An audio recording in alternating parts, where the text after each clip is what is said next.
Now, one part of the Great Reset mentality, I mentioned just the one example that they said from that article about how they wanted to push the population into, city centers, make the population more centered so that they can have, it's for nature, it's for conservation and whatever. No, it's for controlling people. Another way they want to control people is they want to get rid of this idea of sovereign nations. This is a problem. You'll hear the rhetoric spoken to various different extremes, but in general, the extreme leftist woke ideology heavily privileges something like the United Nations. Now, I'm not saying there's anything wrong with an idea of nations working together. Of course not. Of course not. But remember in Captain America, the First Avenger, at the very end of the movie, when Cap is fighting the Red Skull in that big ship that's on its way to New York to drop these bombs and whatnot, he says, he's fighting the Red Skull, and the Red Skull says, "I've seen the future, Captain. There are no flags." Because he's making fun of Captain America for wearing a American flag on his chest, basically, and, oh, you silly, you're just a tool of the government or whatever. He says, "I've seen the future, Captain. There are no flags." And Captain America doesn't miss a beat. He says, "Not my future. Not my future." This is something that's very important to Cap, that countries remain countries. And if that means a certain division there, okay. But what is Cap doing? It's World War II. Cap's over there helping the people of Europe. There's no land invasion of Germany yet, in terms of a land invasion of America, from Germany yet. It's something he's trying to thwart there in the storyline of the film. But it's not about just to heck with the rest of the world. It's all about us. It's not about an isolationist necessarily. But there's some truth and necessity to local governance, whatever extreme you want to take that, whether it's nations. In America, we certainly have the tension at any given time between federal government versus state government, but locally, how to govern yourselves and the specific needs of your population and geography better than somebody over in the United Nations, for crying out loud. It's important. It's important to maintain human rights by making it culturally and geographically centered in terms of governance there. But this is something they want to do away with. We also see, we've seen this for a long time now, a real shame and an embarrassment about anything distinctly American in storytelling these days. That's why even when the film first came out, I was truly shocked that Captain America, the First Avenger was actually a thing, that they actually made a Captain America movie. I was shocked about that. I didn't think that was going to be a thing that happened, because think about all the stuff they've done with Superman. I mean, truth, justice, and the American way, you'll never hear that proclaimed again in a movie, TV series, comic book, or whatever. I remember the first time it was so stupid. It was in Superman Returns, and Perry White was talking about, let's get to all the journalists out there. Does he still stand for truth, justice, all that stuff? Like, no, you don't get to say truth, justice, and just say all that stuff and not say the American way. And I tell my students this all the time. I say that there's this deep shame, and it usually has to do with whether or not someone's happy with whatever administration is in power. And that's stupid. That's a complete and total misunderstanding of what it means by saying the American way. The American way is far bigger than any presidential administration. The American way should be far bigger than any political party. The American way, all you mean when you say that, and what it means when you say that Superman stands for the American way, is the basic foundational values that the country was built on.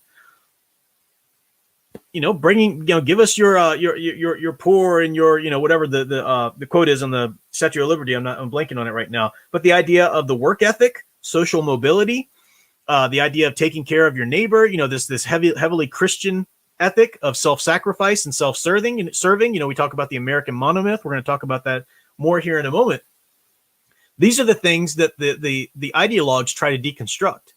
They don't you dare talk to them about any kind of foundational American values. Oh, no.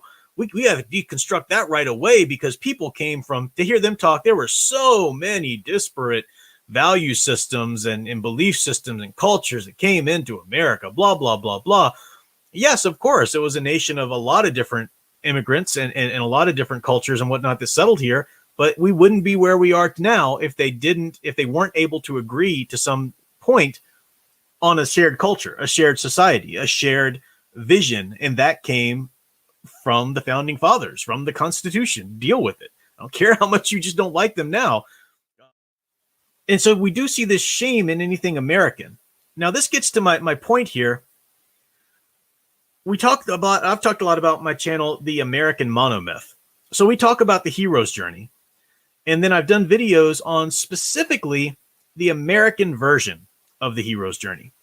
Because there is an American version of the hero's journey. And if the hero's journey is called the monomyth, then the American version is the American monomyth. And that varies to a certain degree from, say, the German monomyth, or other countries' monomyths. And you can do studies about that. The book, The Writer's Journey, is a great resource. He talks about some of, even straight up in the introduction, I think he even goes into some of the differences.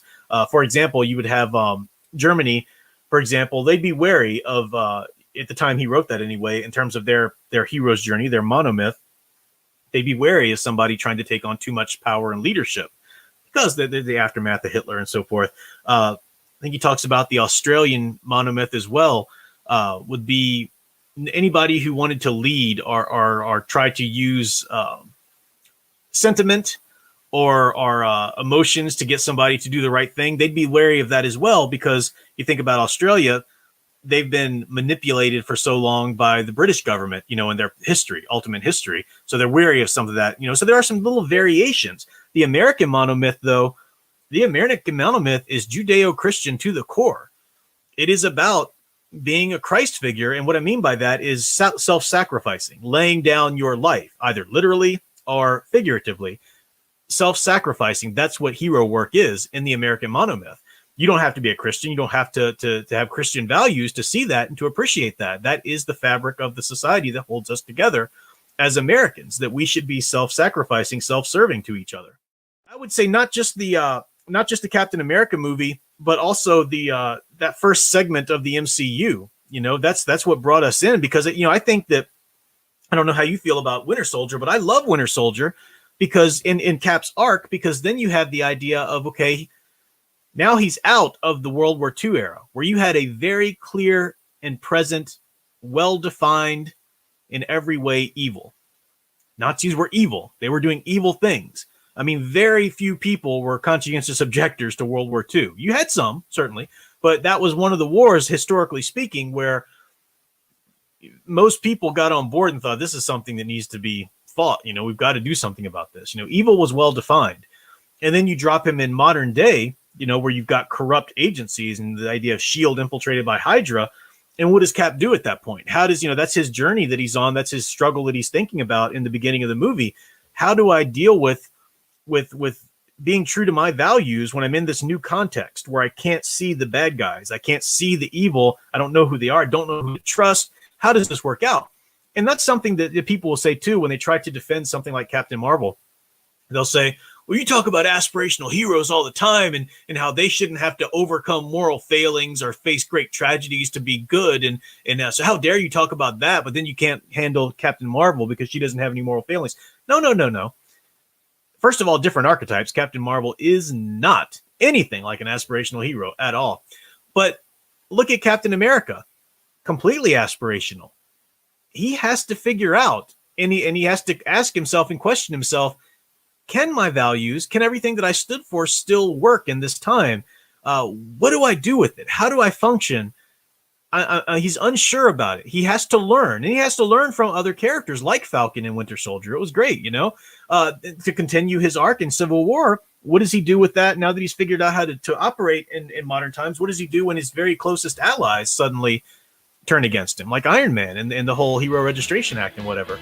So that's you can press on that, and you can have growth and development even in aspirational heroes. Captain Marvel had none of that. None of that. It was all about realize how much you don't even have to try because you're amazing. You're amazing. You're a woman. Roar. That was all there was to it.